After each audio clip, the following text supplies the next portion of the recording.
My name is Mark. I am 35 years old, and the world as I knew it shattered on a random Tuesday afternoon right in my own living room.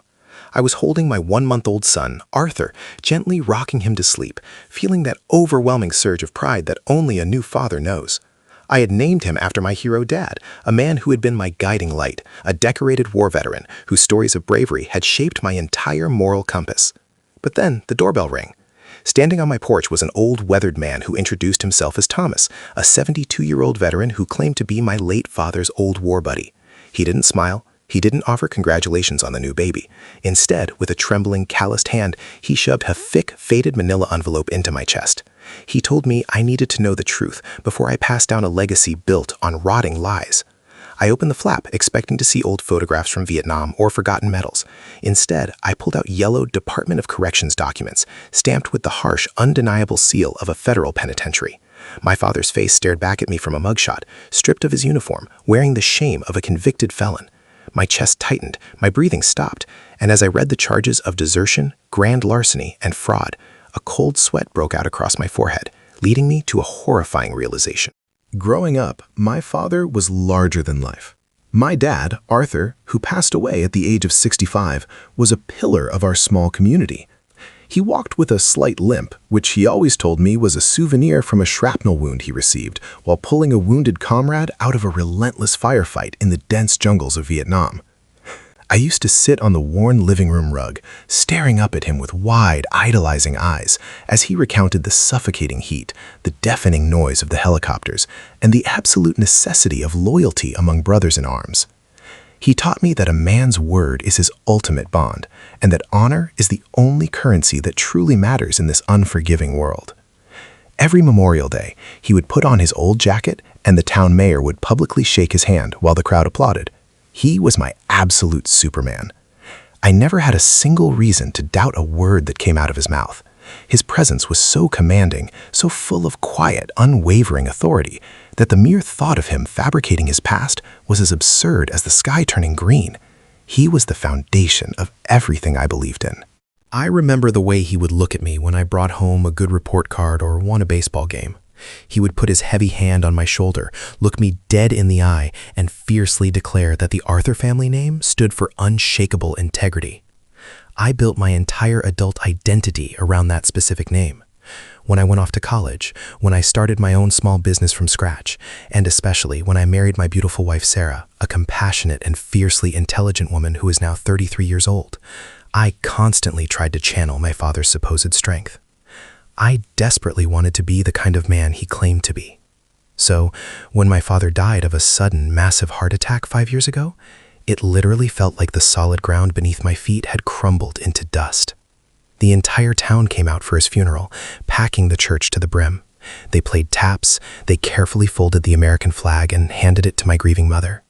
I cried until my eyes were swollen completely shut, mourning not just the loss of a parent, but the death of a local legend. When Sarah got pregnant late last year, it felt like a brilliant light was finally returning to my life after years of a dull, lingering grief over my father's passing. We spent countless weekends meticulously preparing the nursery, painting the walls a soft yellow, assembling cribs, and talking late into the night about our deepest hopes for our unborn child. When the ultrasound technician smiled and revealed we were having a boy, there was absolutely no debate in my mind about what his name would be.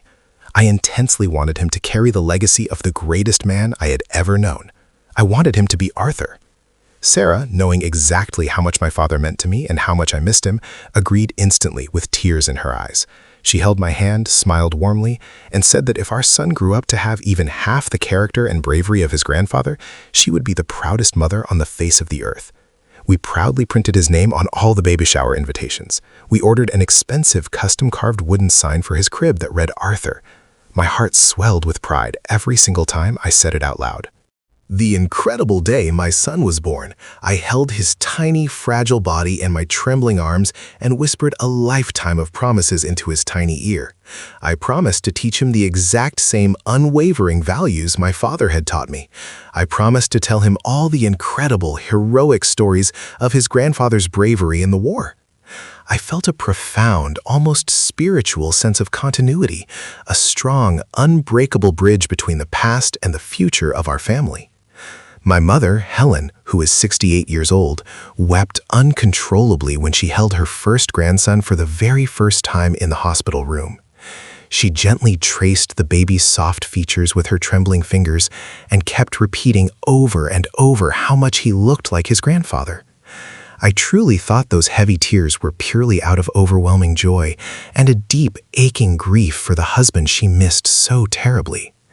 I had absolutely no idea that beneath her emotional display lay a deep, dark reservoir of guilt and complicity. I was completely, hopelessly blind to the massive shadows that were about to engulf my family and destroy everything I held dear. Which brings me right back to that terrifying Tuesday afternoon, standing frozen in my living room with Thomas, the 72-year-old stranger, and the cursed manila envelope that felt like a ticking bomb in my hands. The baby was fast asleep in his bassinet just a few feet away, entirely oblivious to the imminent destruction of his family's history. I forcefully dragged my eyes across the mugshot. The man in the stark black and white picture was undeniably my father, but he looked much younger, drastically harder, and completely stripped of all the dignity I associated with him. The document in my shaking hands was an official military court-martial and subsequent federal prison intake record. The horrific charges were clearly typed in stark, unforgiving black ink. Desertion under direct enemy fire, grand larceny of critical military supplies, fraudulent claims of valor. He hadn't pulled a wounded comrade from a firefight. He had cowardly abandoned his post in the dead of night, stolen valuable equipment to sell on the black market for personal profit, and left his entire unit highly vulnerable to a deadly ambush. He was dishonorably discharged and sentenced to 10 grueling years in Leavenworth. I felt a brutal, physical sickness wash over my entire body. The cozy living room began to spin out of control. Every single bedtime story, every stern lesson about honor, every proud, chest-swelling moment at the Memorial Day parades. It was all a massive, elaborate, disgusting fabrication. I slowly looked up at Thomas, my vision heavily blurring with hot, angry tears. I desperately wanted to scream at him, to call him a filthy liar, to throw the degrading papers directly in his weathered face and violently defend my father's sacred honor. But the damning evidence was right there, heavy, detailed, and undeniably authentic. The official government seals, the distinct fingerprints, the detailed eyewitness testimonies from other soldiers. Thomas stood there with a bitter, deeply vindictive glint in his tired eyes. He didn't look like a noble man seeking righteous justice. He looked like a broken man who had waited agonizing decades for revenge. I asked him, my voice cracking and barely above a whisper, why he was doing this. Why show me this now? Why wait until my father was dead and buried? Why wait until I had just formally named my innocent newborn son after him? Thomas violently sneered, his face painfully twisting into an ugly, terrifying mask of pure resentment. He aggressively stepped forward and told me that he was in my father's unit in Vietnam. He was the innocent soldier who took the devastating blame initially when the supplies went missing, because my father had deliberately framed him. Because of my father's malicious lies, Thomas spent 2 hellish years in a brutal military prison before the truth finally came to light, and my father was rightfully caught. Thomas's entire life was completely ruined. His loving fiancée left him in disgust, his family turned their backs on him out of shame, and he spent the rest of his miserable life working terrible, back-breaking jobs, utterly unable to shake the heavy stigma of those lost years and the dishonorable discharge he initially received. He told me he only found out about my father's peaceful death too late to confront him face to face, but he recently saw a glowing article in the local town paper about my rising business success and the highly celebrated birth of my son Arthur Jr. Seeing my father's name publicly celebrated again made something inside him finally snap. Thomas took another aggressive step closer, completely invading my personal space. The nauseating smell of stale cigarettes, cheap alcohol, and decades of unwashed bitterness radiated from his old clothes. He dangerously lowered his voice to a raspy whisper and explicitly stated that he had made multiple copies of every single document in the envelope. He knew exactly how much our gullible town loved and worshipped my father. He knew the town council was currently planning to dedicate a new, expensive park bench and a massive bronze memorial plaque in my father's honor at the end of next month. Thomas looked me dead in the eye, his expression completely devoid of mercy, and said he would personally take these documents to the local news stations, to the mayor's office, and to every single person in my social and professional circle. He promised to utterly destroy my family's pristine reputation and bankrupt my business unless I paid him exactly $50,000 in untraceable cash. It wasn't just about exposing the truth anymore. It was a calculated, cold-blooded extortion. He gave me exactly 1 week to gather the money, turned around without another word, and walked out. I violently collapsed onto the living room sofa, burying my throbbing head in my hands, frantically gasping for air as a severe panic attack seized my chest in a vice grip. I felt like I was physically suffocating.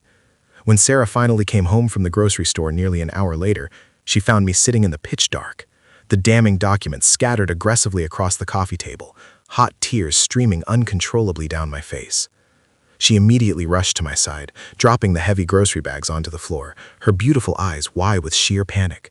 She frantically asked me what was wrong, if the baby was hurt, if someone had died. I couldn't even form the words to speak. I just weakly pointed to the papers.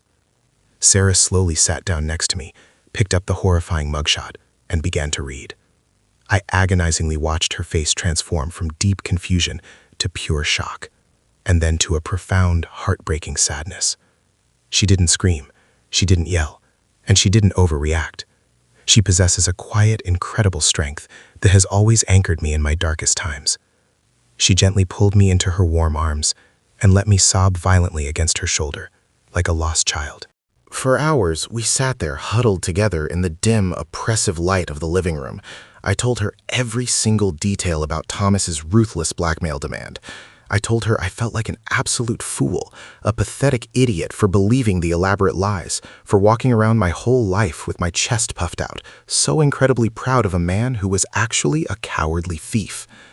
The absolute worst part, the part that felt like a jagged knife constantly twisting in my gut, was looking over at the peaceful bassinet. I told Sarah, my voice shaking with disgust, that I couldn't even look at our beautiful son without feeling a sickening wave of revulsion. Not toward the innocent baby, but toward the tainted name we had burdened his soul with. Every single time I said his name, I would be actively honoring a massive fraud. Sarah firmly held my face in her soft hands and forced me to look directly into her eyes. She fiercely told me that our son is completely innocent. She told me that a name is merely a collection of letters until a living person gives a true meaning. She firmly stated that we absolutely could not pay the blackmail. If we paid Thomas, we would become active participants in the exact same web of lies my father created. She said we urgently needed to find out who else knew. Early the very next morning, I aggressively drove my car to my mother's house. I didn't bother to call ahead. I just angrily marched up to the door, the manila envelope clutched so tightly in my fist that my knuckles were white. My mother, Helen, cheerfully opened the door with her usual warm, welcoming smile, casually wiping white baking flour on her floral apron. She was actively baking chocolate chip cookies, the sweet, comforting smell of vanilla and cinnamon heavily filling the air, a nostalgic scent that had always strongly meant safety and unconditional love to me. But as soon as her eyes locked onto my furious face, her warm smile instantly vanished into thin air. She knew. I could see the terrifying realization hit her eyes instantly. All the color violently drained from her wrinkled cheeks, and she fearfully stepped back into the hallway.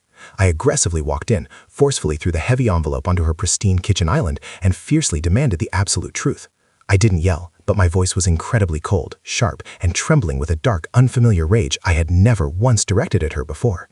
I intensely asked her exactly how long she had known that the heroic man I worshipped was actually a disgraced federal criminal. My mother completely broke down right there in the kitchen.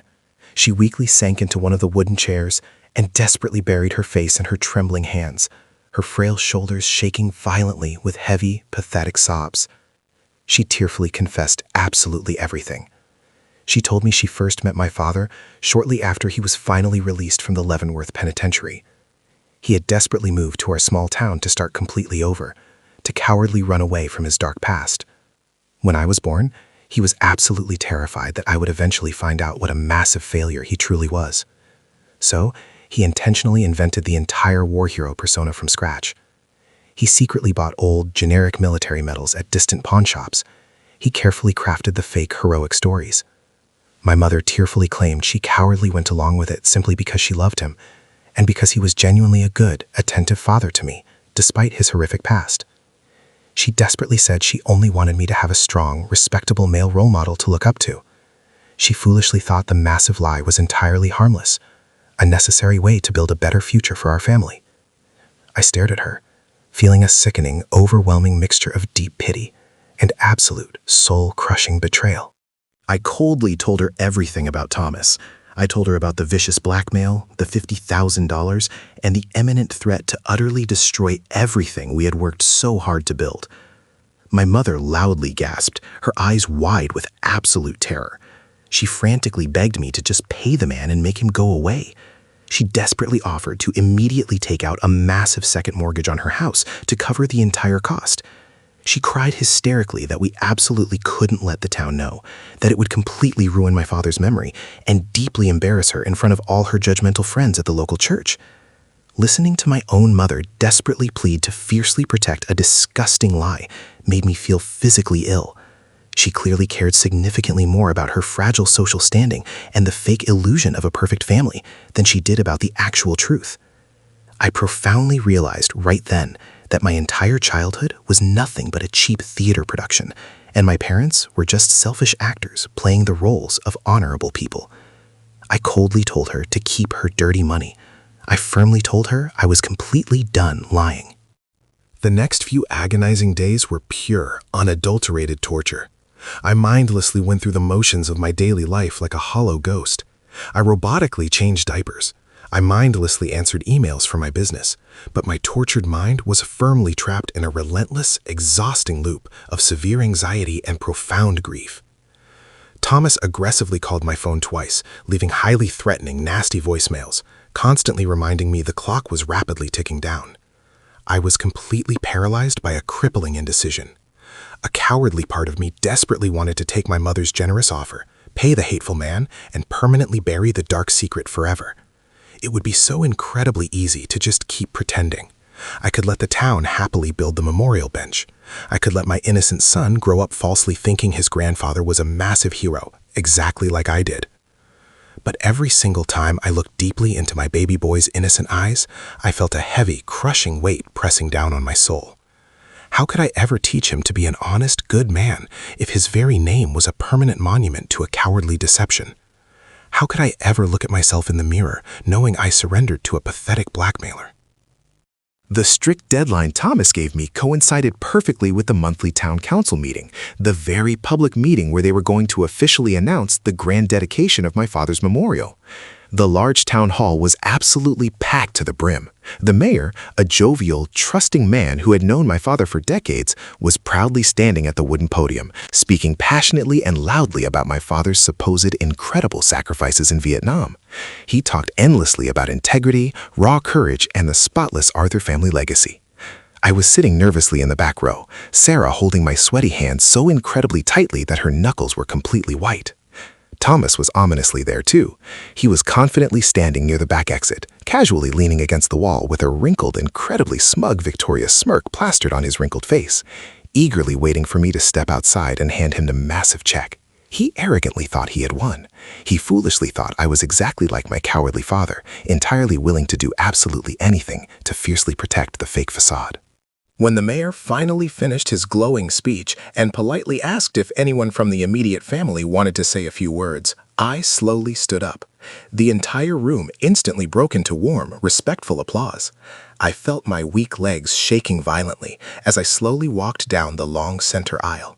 I nervously stepped up to the microphone, looking out at the massive sea of smiling, expectant faces. I clearly saw my mother sitting in the second row, her face pale as a ghost, silently and desperately begging me with her terrified eyes to keep the dirty secret. I sharply looked at Thomas by the door, his arrogant smirk faltering slightly as he slowly realized I didn't have a checkbook in my empty hands. I took a massive deep breath, adjusted the microphone, and spoke. I didn't dress it up. I didn't make any pathetic excuses. I forcefully told the entire town the absolute, unfiltered truth. I loudly told them about the stolen military supplies, the cowardly desertion, and the lengthy federal prison sentence. I firmly told them that the man they were about to proudly build a memorial for was a massive fraud, and that every single story he ever told was a disgusting lie. The heavy silence in the large room was absolute, deafening, and completely suffocating. You could literally hear a pin drop onto the floor. People stared at me with wide open mouths, their expressions rapidly shifting from deep confusion to absolute shock, and then to a profound, angry sense of betrayal. The mayor physically stepped back, looking exactly as if he had been violently slapped in the face. I absolutely didn't stop there. I raised my hand and pointed directly at Thomas. I loudly told the entire room that this specific man had suffered terribly because of my father's terrible actions, but that he was now aggressively trying to extort my young family for $50,000 to keep the dirty secret. I publicly exposed the vicious blackmailer to the very people he was threatening to expose me to. I watched with immense satisfaction as the smugness completely evaporated from Thomas's pale face, rapidly replaced by sheer panic and total public humiliation. He desperately tried to stutter out a weak denial, but the intense anger in the room had already violently shifted toward him. He had completely lost his leverage. He had lost his power. He quickly turned around and practically ran out of the building like a coward. The massive fallout was incredibly devastating, but also profoundly, incredibly liberating. The angry town council immediately and permanently canceled the memorial dedication. Many of my father's oldest friends completely refused to ever speak to my mother again, feeling deeply and personally manipulated by her long-term complicity. My mother sadly retreated completely into herself, utterly unable to face the massive social ruin she had spent her entire adult life desperately trying to avoid. Our relationship is severely fractured, and I honestly don't know if it will ever fully heal. As for Thomas, his vicious attempt at extortion being made completely public meant he could never safely show his face in our small town again. He left permanently, a bitter, broken old man who let his toxic desire for revenge completely consume whatever was left of his sad life. I didn't bother to press formal criminal charges for the blackmail. I strongly felt that completely stripping him of his power and publicly exposing him was justice enough. The dark shadow he cast over my family was finally gone. But the absolute most important resolution happened within the safe walls of my own home. A week after the explosive town hall meeting, Sarah and I sat down with official legal documents.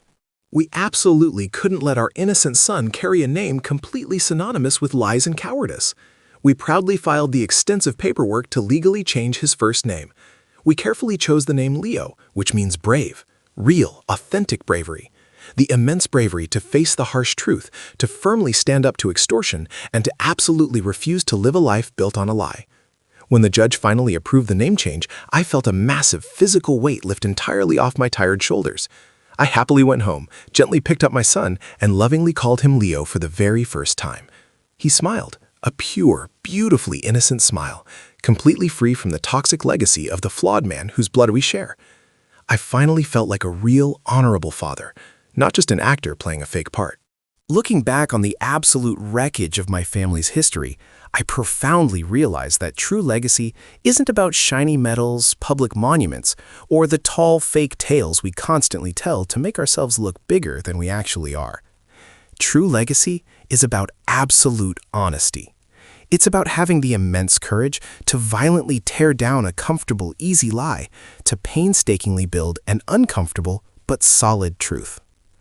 My father spent his entire life cowardly running from his deep shame, and in doing so, he almost completely infected the next generation with his toxicity. I had to utterly break my own heart to permanently save my son's future, but I would absolutely do it 1,000 times over to ensure he proudly grows up in the bright light of truth. I had to completely destroy the fake hero I loved to finally become the strong man my family actually needed. Would you do the same in my place? Until the next story.